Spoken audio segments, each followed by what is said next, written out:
Friends, జయసుమేద కిచెన్కి స్వాగతం. ఈరోజు నేను కొత్త గ్రేవీ కర్రీతో మీ ముందుకు వచ్చాను. అదేనండి, రెస్టారెంట్ స్టైల్లో మలై కోఫ్తా ఏ విధంగా ప్రిపేర్ చేయాలో చెప్తున్నాను. ముందుగా ప్రాసెస్లోకి వెళ్దామా? ముందుగా ఒక బౌల్ తీసుకొని ఒక 2 ఆలుల్ని బాగా ఉడికించి ఈ విధంగా తురుముకొని యాడ్ చేసుకోవాలి. ఇందులోనే ఒక క్యారెట్ని తురిమి పచ్చిదే యాడ్ చేసుకోవాలి. ఇందులోనే పన్నీర్ని ఒక కప్పు తురిమి యాడ్ చేసుకోవాలి. ఇందులోనే 2 చిల్లీస్ సన్నగా తరిగి యాడ్ చేసుకోవాలి. ఇందులోనే సన్నగా తరిగిన కొత్తిమీర, రుచికి సరిపడా సాల్ట్ని యాడ్ చేసుకొని బాగా మిక్స్ చేసుకోవాలి. ఇలా మిక్స్ చేసుకున్న తర్వాత ఇందులో 1/2 కప్పు మైదా పిండిని యాడ్ చేసుకొని చపాతీ ముద్దలాగా కలుపుకోవాలి. ఇది ఇలా కాస్త గట్టిగా ఉండాలి. మరి సాఫ్ట్గా ఉందనుకొని ఆయిల్లో వేయగానే బ్రేక్ అయిపోతాయి. ఇలా చేతికి ఆయిల్ రాసుకొని కొంచెం కొంచెం తీసుకొని చిన్న చిన్న బాల్స్గా ప్రిపేర్ చేసుకోవాలి. ఇలా అంతటిని ప్రిపేర్ చేసుకొని పక్కన పెట్టేసుకోవాలి. ఆయిల్ హీట్ అయిన తర్వాత కోఫ్తా బాల్స్ని మనం యాడ్ చేసుకోవాలి.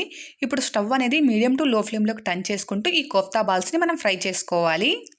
కోఫ్తా బాల్స్ ఒక సైడ్ బాగా ఫ్రై అయిన తర్వాతనే రెండో సైడ్కి టర్న్ చేసుకోవాలి. పచ్చిగా ఉన్నప్పుడు అస్సలు కలపకూడదు. ఇలా ఈ విధంగా బాగా ఫ్రై అయిన తర్వాత ఒక ప్లేట్లోకి మనం ట్రాన్స్ఫర్ చేసుకోవాలి. ఇలా ఈ విధంగా అన్ని బాల్స్ని ఫ్రై చేసుకోవాలి. ఇప్పుడు స్టవ్ పైన ప్యాన్ పెట్టుకొని ఇందులో 2 టేబుల్ స్పూన్ల ఆయిల్ని యాడ్ చేసుకోవాలి. ఇందులోనే 1 కప్పు ఆనియన్ స్లైసెస్, 7 నుంచి 8 కాజులను యాడ్ చేసుకొని కాస్త ఫ్రై చేసుకోవాలి. ఇవన్నీ కాస్త ఫ్రై అయిన తర్వాత 1 కప్పు టమాటో స్లైసెస్ని యాడ్ చేసుకొని కాస్త ఫ్రై చేసుకోవాలి. ఇలా ఈ విధంగా బాగా ఫ్రై అయిన తర్వాత మనం స్టవ్ ఆఫ్ చేసుకొని పూర్తిగా చల్లారనివ్వాలి. కూల్ డౌన్ అయిన తర్వాత ఇలా మిక్సీ జార్లోకి ట్రాన్స్ఫర్ చేసుకొని 5 వెల్లుల్లిపాయలు, ఇంచు అల్లంని యాడ్ చేసుకొని మెత్తగా గ్రైండ్ చేసుకోవాలి. ఇలా ఈ విధంగా స్మూత్ పేస్ట్ లాగా చేసుకొని పక్కన పెట్టేసుకోవాలి. ఇప్పుడు స్టవ్ పైన అదే ప్యాన్ని పెట్టుకొని 1 table spoon butter, 1 table spoon ఆయిల్ని యాడ్ చేసుకోవాలి. బటర్ మెల్ట్ అయ్యి ఆయిల్ హీట్ అయిన తర్వాత ఇందులో 2 లవంగా, 2 యాలకుల్ని యాడ్ చేసుకొని కాస్త ఫ్రై చేసుకోవాలి. ఇవన్నీ కాస్త ఫ్రై అయ్యి మంచి అరోమా వస్తుంది. ఆ టైంలో 1 table spoon red chilli powder, రుచికి సరిపడా సాల్ట్, 1/2 టేబుల్ స్పూన్ పసుపుని యాడ్ చేసుకోవాలి.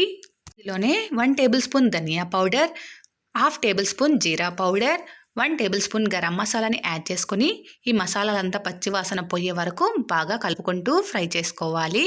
ఇందులోనే మనం ముందుగా గ్రైండ్ చేసి పెట్టుకున్న ప్యూరీని యాడ్ చేసుకోవాలి. టమాటో ఆనియన్ పేస్ట్ ఉంది కదా, యాడ్ చేసుకొని బాగా మిక్స్ చేసుకోవాలి.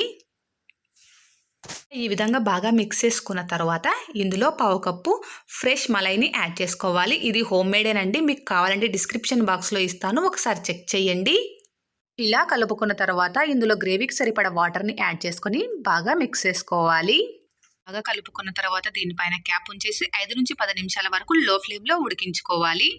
10 నిమిషాల తర్వాత క్యాప్ ఓపెన్ చేసి కర్రీని ఒకసారి చెక్ చేసుకోండి. ఆయిల్ అనేది పైకి తేలుతుంది కదా, గ్రేవీ రెడీ అయిపోయినట్లే. ఇప్పుడు సన్నగా తరిగిన కొత్తిమీరని యాడ్ చేసుకొని ఒకసారి బాగా మిక్స్ చేసుకొని స్టవ్ అనేది ఆఫ్ చేసుకోవాలి.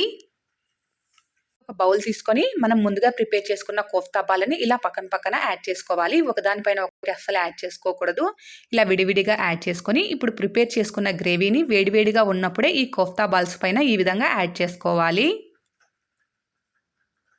గ్రేవీని అంతటిని యాడ్ చేసుకున్న తర్వాత ఫ్రెష్ మలైతో ఈ విధంగా గార్నిష్ చేసుకోవాలి. మీ దగ్గర మలై తక్కువ ఉంటే పెరుగుని బాగా బీట్ చేసి ఈ విధంగా యాడ్ చేసుకోండి.